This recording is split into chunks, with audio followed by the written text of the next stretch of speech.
अस्सलाम वालेकुम नाज़रीन, मैं मोहम्मद असलम हुसैन सियासत के इस आलमी खबरनामे में आप सबका इस्तकबाल करता हूँ। पेश है आज की कुछ अहम खबरें। इजराइल ने आज इतवार के रोज़ राफा और जुनूबी गाज़ा के दीगर इलाकों में फ़िज़ाई हमले किए हैं, जबकि खित्ते में जंगबंदी की सूरत-ए-हाल इंतहाई नाजुक और गैर यकीनी हो गई है। ताज़ा हमले ऐसे वक्त में किए जा रहे हैं जब इजरायली हुकूमत और हमास एक दूसरे पर सीज़ फायर की खिलाफ वर्जियों के इल्ज़ाम लगा रहे हैं। इजरायली नशरियाती इदारे चैनल 12 के मुताबिक इजरायली वज़ीर-ए-आज़म बेंजामिन नेतन्याहू, वज़ीर दिफा इजराइल काट्स और फौजी एहलकारों के दरमियान इस सूरत-ए-हाल पर फ़ोन कॉल पर बातचीत हो रही थी। इजराइल के अवामी नशरियाती इदारे के मुताबिक यह हमला हमास के अरकान के साथ फायरिंग के तबादले के बाद किया गया। वहीं नशरियाती इदारे अल जज़ीरा की एक रिपोर्ट के मुताबिक राफा में एक देसी साख्ता बम यानी IED फटा, जिसके नतीजे में इजरायली फौजियों को चोटें आईं। नशरियाती इदारे ने यह भी कहा कि इसकी वजह एक मुसल्लह मलेशिया की मौजूदगी थी, जो जंग के दौरान इजरायली फौज के साथ काम कर रही थी। वहीं फ्रांसीसी खबरसां एजेंसी AFP की एक अलग रिपोर्ट में बताया गया है कि लड़ाई जुनूबी शहर राफा के इस हिस्से में भी, जो अब भी इजरायली कंट्रोल में है। आज के इस खबरनामे को नूरानी लिबास की जानिब से स्पॉन्सर किया जा रहा है।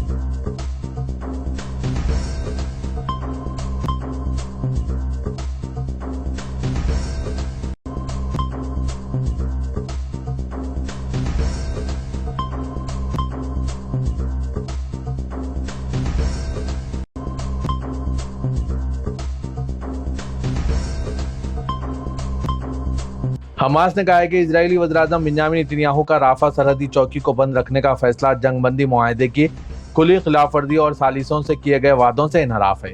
फ़लस्तीनी तहरीक मज़ामत हमास ने आज जारी करदा बयान में कहा है कि मिस्र और गाज़ा के दरमियान राफा सरहदी चौकी की बंदिश कैदियों की लाशों की हवालगी में नुमायां ताख़ीर का सबब बन रही है।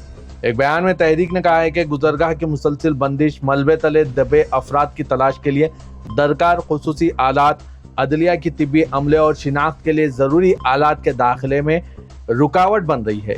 इन रुकावटों के नतीजे में बाक़ियात की बाजियाबी और मुंतकली में भी नुमायां ताख़ीर हो रही है। नेतन्याहू के दफ्तर ने पहले जारी करदा ऐलान में कहा था कि राफा सरहदी चौकी अगली इत्तला तक बंद रहेगी। यह ऐलान गाज़ा में जंगबंदी मुआहदे की खिलाफवर्जी है। हमास ने अपने बयान में कहा है कि नेतन्याहू का राफा गुज़रगाह को अगली इत्तला तक बंद रखने का फैसला जंगबंदी मुआहदे की खुली खिलाफवर्जी है। फ़लस्तीन तहरीक मज़ाहमत हमास ने कहा है कि अमेरिकी इल्ज़ामात झूठे और गुमराहकुन इजरायली प्रोपेगेंडे के ऐन मुताबिक है और ख़ाबिस इजराइल के हमारे अवाम के खिलाफ जारी जराइम और मुनज़्ज़म जाहिरियत को छुपाने का जरिया है। हमास ने आज इतवार के रोज़ अमेरिकी वज़ारत ख़ारजा के जारी करदा और हमास को फ़लस्तीनियों को नुकसान पहुँचाने और गाज़ा में जंग बंदी मुआहदे की खिलाफवर्जी करने का कसूरवार ठहराने पर मबनी बयान की तरदीद की है। अमेरिकी वज़ारत ख़ारजा ने आज इतवार की सुबह कहा है कि अमेरिका ने जंग बंदी मुआहदे के ज़ामीन ममालिक को हमास की जानिब से जंग बंदी की खिलाफवर्जी से मुतालिक मोतबर शवाहिद की मौजूदगी से आगाह किया है। हमास ने टेलीग्राम पर जारी करदा जवाबी बयान में कहा है कि यह झूठे इल्ज़ामात गुमराहकुन इजरायली प्रोपेगेंडे के ऐन मुताबिक है और ख़ाबिस इजराइल के हमारे अवाम के खिलाफ जारी जराइम और मुनज़्ज़म जारियत को छुपाने का जरिया है। हमास ने कहा है कि इजरायली फ़ौज जराइम पेशा गिरोहों को मुसल्लह कर रही है और माली इमदाद फराहम कर रही है। ये गिरोह गाज़ा में शहरियों को निशाना बना रहे हैं और इमदादी ट्रकों और फ़लस्तीनियों की इमलाक को लूट रहे हैं। अमेरिका के सदर डोनाल्ड ट्रंप ने कहा है कि अमेरिकी फौज ने मारूफ मंशियात स्मगलिंग रूट पर अमेरिका की तरफ से आती और मंशियात से लदी आबदोज को तबाह कर दिया है। डोनाल्ड ट्रंप ने ट्रूथ सोशल से जारी करदा बयान में कहा है कि भारी मकदार में मंशियात से लदी और मारूफ स्मगलिंग रूट पर अमेरिका की तरफ से बढ़ती आबदोज को तबाह करना मेरे लिए बड़े एजाज की बात है। ट्रंप ने कहा है कि अमेरिकी इंटेलिजेंस ने तस्दीक की है कि ये आबदोज ज़्यादातर फैंटीनॉयल और दीगर गैर कानूनी मंशियात से भरी हुई थी। उन्होंने कहा कि आबदोज में 4 मारूफ मंशियात फरोश दहशतगर्द मौजूद थे, जिनमें से 2 मारे गए। हमले में कोई अमेरिकी फौजी जख्मी नहीं हुआ।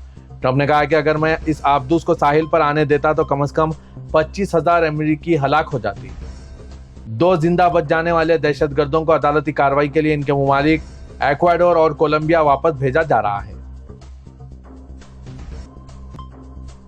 फ्रांस के दारकूमत पेरिस में पुलिस हेडक्वार्टर से 800 मीटर के फासले पर चोरों ने जदीद आलात की मदद से महंगी तरीन ज्वेलरी चोरी करने की कामयाब वारदात अंजाम दी है। खबरसां एजेंसी AFP के मुताबिक आज इतवार की सुबह चोरी की यह वारदात दुनिया के मशहूर म्यूजियम में सिर्फ 7 मिनट के दौरान की गई। हुकाम और तफ्तीशी ज़राए ने दिन की रोशनी में की गई चोरी की वारदात के हवाले से तफसीलात पेश किए। चोरों ने इस गैर मामूली वारदात के दौरान इमारत को फलांगने के लिए जदीद आलात इस्तेमाल किए। हुकाम का कहना है कि इस वारदात के दौरान चोरों ने किसी को भी नुकसान नहीं पहुंचाया और तजुर्बेकार चोरों का पता लगाने के लिए पुलिस एहलकार काम जारी रखे हुए हैं। फ्रांस की वजीर सकाफत रशीदा दाती ने बताया कि चोरी किए गए जेवरात में से एक म्यूजियम के करीब ही मिल गया है। फ्रांसीसी म्यूजियम आमतौर पर इस तरह की चोरियों का हदफ बनते हैं। वारदात के बाद म्यूजियम को शायकीन और विजिटर्स के लिए बंद कर दिया गया। इस म्यूजियम में दुनिया का महंगा तरीन आर्ट वर्क मौजूद है, जिसमें मशहूर जमाना मोनालिसा की तस्वीर भी शामिल है। चीन ने तहकीकाती इदारे नेशनल टाइम सेंटर पर साइबर हमले का इल्जाम अमेरिकी कौमी सलामती एजेंसी पर आयद करते हुए कहा है कि मुतालिका तंसीबात को पहुंचने वाले किसी भी नुकसान से मुआवसलाती नेटवर्क, मालियाती निज़ाम और बिजली की फराहमी में खलल पैदा हो सकता है। खबरसां इदारे AP के मुताबिक रियासती सलामती की वजारत ने सोशल मीडिया ऐप WeChat पर पोस्ट में इल्जाम आयद किया कि अमेरिकी एजेंसी ने 2022 में गैर मुल्की मोबाइल फोन कंपनी की मैसेजिंग सर्विसेज में कमजोरियों का फायदा उठाया ताकि नेशनल टाइम सर्विस सेंटर के अमले के इस्तेमाल में डिवाइस से हसास मालूमात चुराई जा सके। ताहम मोबाइल कंपनी के हवाले से वाज़ेह नहीं किया। वजारत ने मजीद कहा कि अमेरिकी एजेंसी ने टाइम सेंटर के मुतअद्दिद अंदरूनी नेटवर्क सिस्टम को निशाना बनाने के लिए 42 किस्म के खुसूसी साइबर हमलों का इस्तेमाल किया है और 2023 और 2024 के दरमियान टाइमिंग सिस्टम में मदाखलत की कोशिश की। अमेरिका के मुख्तलिफ शहरों में अमेरिकी सदर डोनाल्ड ट्रंप की हुकूमत के खिलाफ एहतजाजी मुजाहरे हो रहे हैं, जिसमें लाखों की तादाद में शहरियों ने शिरकत की। खबरसां इदारे रॉयटर्स के मुताबिक अमेरिका के मुख्तलिफ शहरों और कस्बों में आमिराना हुकूमती पॉलिसियों और बदउनवानी की मुखालिफत में 2700 रैलियां निकाली गई। मुजाहरीन में बड़ों, बूढ़ों, बच्चों और खवातीन से लेकर हर उम्र के अफराद शामिल हैं, ताहम कोई नाखुशगवार वाक़या पेश नहीं आया। मुजाहरे में शामिल एक 70 साला खातून शहरी पैगी कोल का कहना था कि यह अमेरिका के लिए खौफनाक वक्त है और जमहूरियत खतरे में है। मेरे ख्याल में अमेरिकी सदर डोनाल्ड ट्रंप हमारी हुकूमत, हमारी जमहूरियत पर कब्जा कर रहे हैं और आहिस्ता आहिस्ता इसको ख़त्म कर रहे हैं। अगर हम बैठे रहें और इससे मुतालिक कुछ ना किया तो ऐसा हो जाएगा।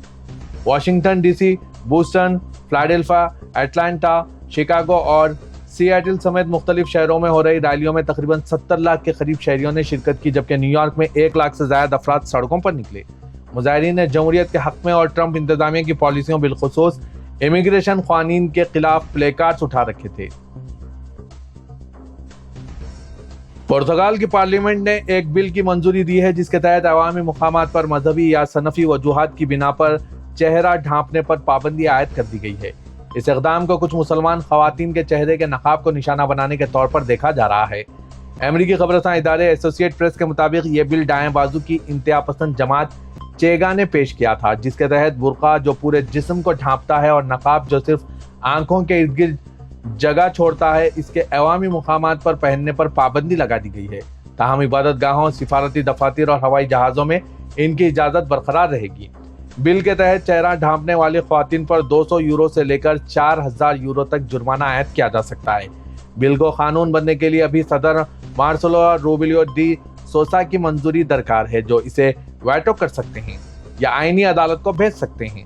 अगर ये बिल कानून बन गया तो पुर्तगाल भी उन यूरोपीय ममालिक की फहरिस्त में शामिल हो जाएगा जहां चेहरे या सर ढांपने पर मुकम्मल या जज़वी पाबंदियां मौजूद है, जैसा कि फ्रांस, ऑस्ट्रिया, बेल्जियम और नीदरलैंड में।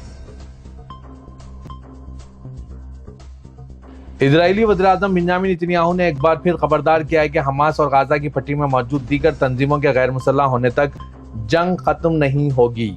खबरसां इदारे AFP के मुताबिक नेतन्याहू का ये ऐलान एक ऐसे वक्त पर सामने आ रहा है जब हमास के मुसल्लह विंग अज़ाउद्दीन अल-क़स्साम ब्रिगेड ने हफ्ते की रात को 2 यरगुमालियों की लाशें हवाले की। वज़ीर-ए-आज़म नेतन्याहू के दफ्तर ने आज जारी पैगाम में कहा है कि रेड क्रॉस की टीम ने हमास से 2 यरगुमालियों की लाशें लेकर गाजा में मौजूद इजरायली फौज के हवाले कर दी। बयान के मुताबिक लाशों को इजराइल लेकर जाया जा रहा है, जहां इनकी शिनाख्त होगी। हलाक शुदा यरगुमालियों की हवालगी का मसला जंगबंदी के पहले मरहले के निफाज में एक अहम नुक्ता रहा है। इजराइल ने अहम राफा क्रॉसिंग के दोबारा खोले जाने को यरगुमालियों की बाकायद की हवालगी से मुंसलिक किया। नेतन्याहू ने खबरदार किया कि जंग के खात्मे के लिए मुआहदे का दूसरा मरहला अहम है, जिसके तहत हमास और गाजा की पट्टी में मौजूद दीगर अस्करी ग्रुपों को गैर मुसल्लह करना है। सऊदी अरब के किंग सलमान सेंटर बराए इंसानी इमदाद की तरफ से गाजा के रिहायशियों की मदद के लिए 79वां तैयारा आज रवाना कर दिया गया। सऊदी प्रेस एजेंसी के मुताबिक 79वां इमदादी तैयारा आज इतवार को मिस्र के अल अरीश एयरपोर्ट पहुंचा है। امدادی سامان میں فوڈ باسکٹس شامل ہیں جنہیں غازہ کی پٹی میں متاثرہ فلسطینیوں تک پہنچایا جا رہا ہے۔ یہ اقدام غازہ کی پٹی کے فلسطینی شہریوں کو کنگ سلمان سینٹر کے ذریعے فراہم کی جانے والی سعودی امداد کا حصہ ہے۔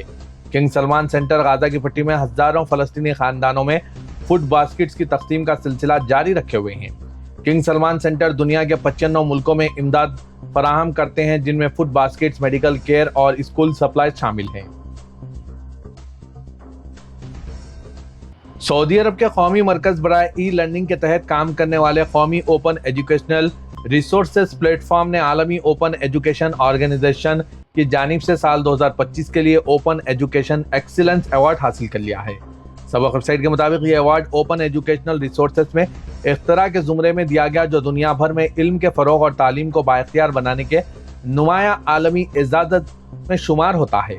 یہ کامیابی دانش مند قیادت کی جانب سے تعلیم کے شعبے کو حاصل لامحدود سرپرستی کا عملی ثبوت ہے، اور یہ سعودی عرب کی ان کاوشوں کا تسلسل ہے جو اختراع کو فروغ دینے اور معیاری تعلیمی وسائل تک رسائی ممکن بنانے کے لیے کی جا رہی ہے، تاکہ ایک ایسا علمی معاشرہ تشکیل دیا جا سکے جو عالمی سطح پر مذاق خطی ہو۔ یہ اعزاز اس بات کی عکاسی کرتا ہے کہ سعودی عرب نے ای لرننگ اور اوپن ایجوکیشن کے میدان میں عالمی قیادت حاصل کر لی ہے، اور وہ ان بڑے ممالک کی صف میں شامل ہو گیا ہے جنہیں اسی نوعیت کے اعزازات مل چکے ہیں، جیسے امریکہ، کینیڈا، اسپین، جرمنی اور میکسیکو ہے۔ سعودی ٹرانسپورٹ اتھارٹی نے 759 افراد کو اجازت کے بغیر مسافروں کو ٹرانسپورٹ فراہم کرنے پر گرفتار کر لیا ہے۔ سبق ویب سائٹ کے مطابق ملک کے مختلف شہروں میں جاری نگرانی مہمات کے تحت ان افراد کے خلاف کارروائی 11 اکتوبر سے 17 اکتوبر کے درمیان کی گئی۔ اتھارٹی نے واضح کیا کہ ایئرپورٹس، بس یا ٹرین اسٹیشنوں میں اجازت کے بغیر ٹیکسی سروس کی فراہمی غیر قانونی ہے، جس پر 11,000 ریال جرمانہ عائد کیا جا سکتا ہے۔ خلاف ورزی دہرانے پر جرمانے کے علاوہ گاڑی 25 دن کے لیے ضبط کی جائے گی۔ اتھارٹی نے بتایا کہ پبلک ٹرانسپورٹ نظام جو شاہی فرمان کے تحت جاری ہوا ہے، اس کے مطابق کسی بھی قسم کی نقل و حمل کی سرگرمی بغیر لائسنس انجام دینا ممنوع ہے۔ اس میں نقل و حمل کی پیشکش، سواری کی سہولت دینا یا مسافروں کے انتظار کی جگہوں پر جمع ہونا بھی شامل ہے۔ سعودی عرب کے شہر القبجی کے قریب آج زلزلے کے جھٹکے ریکارڈ کیے گئے۔ سبق ویب سائٹ کے مطابق سعودی جیولوجیکل سروے نے کہا ہے کہ زلزلہ نگرانی نیٹ ورک کے اسٹیشنوں نے آج اتوار کو خلیج عرب کے سمندر میں جھٹکے ریکارڈ کیے ہیں۔ ادارے نے کہا کہ زلزلے کے جھٹکے القبجی شہر کے شمال مشرقی میں تقریباً 160 کلومیٹر کے فاصلے پر تھے۔ Pakistan space and upper atmosphere research commission نے چینی سیٹلائٹ لانچ سینٹر سے پاکستان کے پہلے ہائپر اسپیکٹرل سیٹلائٹ کے کامیاب لانچ کے ساتھ ایک اہم سنگ میل عبور کر لیا۔ دفتر خارجہ کی جانب سے جاری بیان کے مطابق HS-1 اعلیٰ درجے کے ہائپر اسپیکٹرل امیجنگ ٹیکنالوجی سے لیس ہے، جو سینکڑوں اسپیکٹرل بینڈ سے ڈیٹا حاصل کرنے کی صلاحیت رکھتا ہے۔ پاکستان میں یہ صلاحیت زمین کے استعمال، پودوں کی صحت، آبی وسائل اور شہری ترقی کی درست نگرانی اور تجزیے میں مدد فراہم کرے گی۔ سیٹلائٹ کی مدد سے زراعت، ماحولیاتی نگرانی، شہری منصوبہ بندی اور ڈیزاسٹر مینجمنٹ جیسے شعبوں میں قومی صلاحیتوں میں نمایاں اضافہ ہوگا۔